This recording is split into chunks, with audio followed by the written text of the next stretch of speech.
एक भाषण सुनाना चाहता हूं कि किस तरीके से इन्होंने कहा था कि ओबामा देश का मजाक उड़ाया था। पाकिस्तान को उसी की भाषा में जवाब देना चाहिए कि लव लेटर लिखना बंद करना चाहिए। तो क्या है, तो नरेंद्र मोदी जी और इनके प्रवक्ता कह रहे हैं कि हम युद्ध नहीं चाहते भैया। तो पहले आप प्रेस कॉन्फ्रेंस करते थे जब 26/11 होता है, 56 इंची का सीना लेके आते थे और बेशर्मी के साथ कहते थे कि युद्ध करो, और आज कहते हैं हम युद्ध नहीं चाहते। ये दोहरा चरित्र क्या है? देखिए, मैं आज बड़ी संयम भाषा का इस्तेमाल करना चाहता हूं।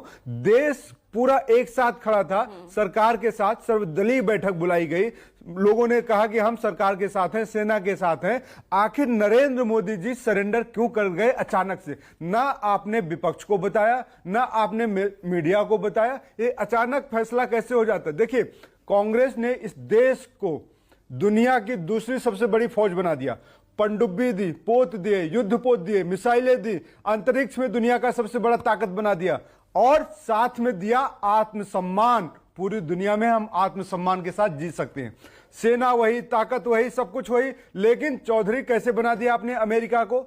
सब कुछ वही रहते हुए अमेरिका चौधरी कैसे बन जाता है? डोनाल्ड ट्रंप कह रहे हैं कि भाई हमें गर्व है। किस पे गर्व है? ये तो मैंने कहीं ट्वीट देखा नहीं है। तो बात यह है कि आज नरेंद्र मोदी जी को मैं एक और वाकया याद दिलाना चाहता हूं। अटल बिहारी वाजपेयी 1999 में जब कारगिल हो रहा था, तो अमेरिका से बिल क्लिंटन का फोन आता है कि भाई पाकिस्तान कह रहा है कि ये धमकी दे रहा है, हम परमाणु बम हथियार भारत पे चला देंगे। तो अटल बिहारी वाजपेयी जी ने कहा था, उनको रोकिए मत, हम आधा भारत तबाह करने के लिए तैयार हैं, लेकिन पाकिस्तान कल का उगता हुआ सूरज नहीं देखेगा। ये थे अटल बिहारी वाजपेयी। इंदिरा गांधी जी से मत सीखिए। इंदिरा गांधी जी आपकी वैचारिक मतभेद हो सकते हैं, इंदिरा गांधी जी जैसे आप बन भी नहीं सकते, लेकिन कम से कम अटल बिहारी वाजपेयी के दिखाए हुए रास्तों पे तो चल लेते श्रीमान।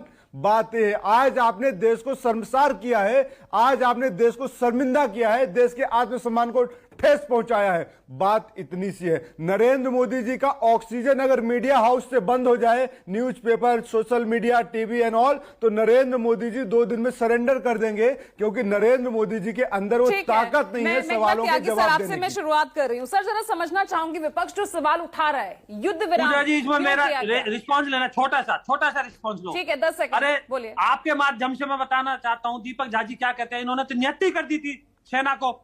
संसद में इनके रक्षा मंत्री बोलते थे हमारे पास पैसे नहीं है, हमने राफाल खरीदा। अरे राफाल खरीदा, हमने 136 राफाल खरीद रहे थे। आपने कितने राफाल खरीदे? कैसी बातें करते देश के सामने?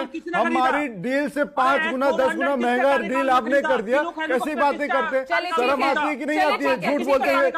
देश एक संवेदनशील मुद्दे से बात कर रहा है, गुजर रहा है, और आप यहाँ कह रहे हैं कि हमने खरीदा, नहीं खरीदा। शर्म नहीं आती आपको? युद्ध विराम करा दीजिए। दीपक जी रुकिए, दीपक जी रुकिए। आप मुझे बताइए, पूजा जी, देश का रक्षा मंत्री कहता हमारे पास पैसे नहीं है, नियुक्ति बना दिया था। राफेल की डील किसने कराई थी? आपको याद है कि नहीं याद है? पहली राफेल डील कहां से हुई थी? अभी भी नहीं है, सामने पाकिस्तान है। चुप कराइए। महज 3 घंटे के युद्ध विराम के ऐलान के अंदर ही उल्लंघन कर बैठा था।